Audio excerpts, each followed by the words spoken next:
120 की speed 5 minute की। इस जटिलता को लाने में जहां उन लोगों का हाथ है जो सरकार में नहीं है, वहां इसमें भारत सरकार की भी बड़ी जिम्मेदारी है। मुझे वह दिन याद है जब मैं छोटा था और देश गुलाम था। उस वक्त महात्मा गांधी हिंदी के संबंध में चर्चा करते थे और उनकी कृपा के फलस्वरूप और उनके प्रयास के फलस्वरूप सभी प्रांतों में हिंदी की सभाएं खोली गईं और वहां हिंदी का प्रचार किया गया। उस समय हम अंग्रेजों के गुलाम थे और अ- अंग्रेजों ने ही हमारी राजभाषा अंग्रेजी घोषित कर रखी थी। तब हम अंग्रेजी से दूर थे और हिंदी के निकट थे। लेकिन आज जब हमारी अपनी सरकार है, अपना शासन है, हम हिंदी से दूर होते चले जा रहे हैं। एक समय था जब देश में हिंदी के संबंध में एक मत था। जब देश स्वतंत्र हुआ उस समय हिंदी के संबंध में घोषणा हो जानी चाहिए थी, लेकिन उस समय सरकार चुप हो गई। अब जो देर हो रही है उससे भाषा संबंधी समस्याएं बढ़ती जा रही हैं। मैं नम्रता के साथ सदन के सदस्यों के सम्मुख यह निवेदन करना चाहूंगा कि कितनी विचित्र स्थिति है कि आज हमको अंग्रेजी भाषा का मोह पैदा हो रहा है। आज हिंदी देश की मुख्य भाषा है, इसमें कोई दो मत नहीं हो सकते। यह सबसे अधिक बोली जाने वाली भाषा है। आज इसका विरोध बढ़ता जा रहा है।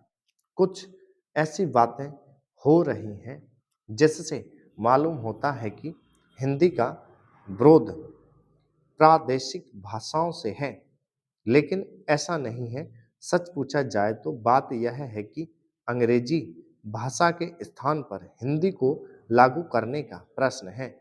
प्रांतों में काम प्रादेशिक भाषाओं में हो, किंतु केंद्र में तो हिंदी भाषा भाषियों को और कुछ जो अहिंदी भाषा भाषी लोग हैं उनको यह गलतफहमी हो रही है कि हिंदी वाले बलपूर्वक हिंदी को राजभाषा बनाना चाहते हैं।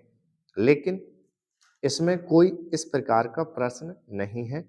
यह तो केवल आपस में समझने का प्रश्न है।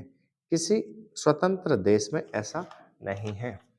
महोदय, राष्ट्रपति के अभिभाषण में राष्ट्र की दशा का जो भी चित्रण किया गया है उसे देखकर भविष्य के बारे में जनता के मन में अच्छे जीवन की आशा उत्पन्न होना कठिन है।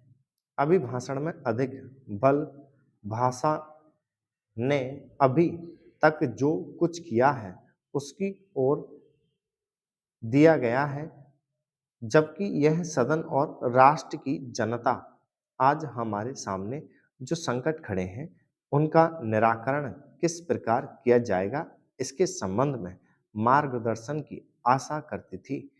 राष्ट्र जीवन के भिन्न भिन्न क्षेत्रों में सरकार द्वारा अपनाई गई नीतियों के जो परिणाम हुए हैं वे हमारे सामने हैं और मुझे यह देखकर बड़ा दुख हुआ है कि राष्ट्रपति महोदय के अभिभाषण में राष्ट्र की सुरक्षा के लिए, एकता के लिए जो नए नए संकट खड़े हो रहे हैं उनका कोई उल्लेख नहीं किया गया है।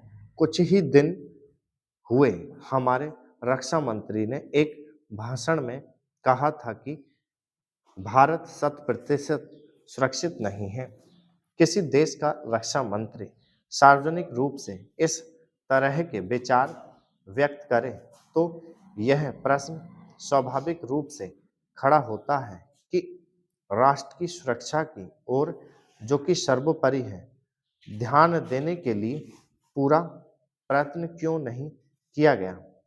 सभी जानते हैं कि सुरक्षा के लिए जो भी संकट है वह हमारे पड़ोसी से है और वह पड़ोसी आणविक शस्त्रों की मांग कर रहा है। वे शस्त्र किसके विरुद्ध काम में लाए जाएंगे इसके संबंध में किसी को संदेह नहीं है, किंतु प्रश्न है क्या हमारा सैनिक बल, हमारा साज सामान किसी भी आक्रमण का सफलतापूर्वक सामना करने में समर्थ है। मैं यह स्वीकार करता हूं कि किसी बड़े युद्ध की आशंका नहीं है, किंतु पाकिस्तान स्टॉप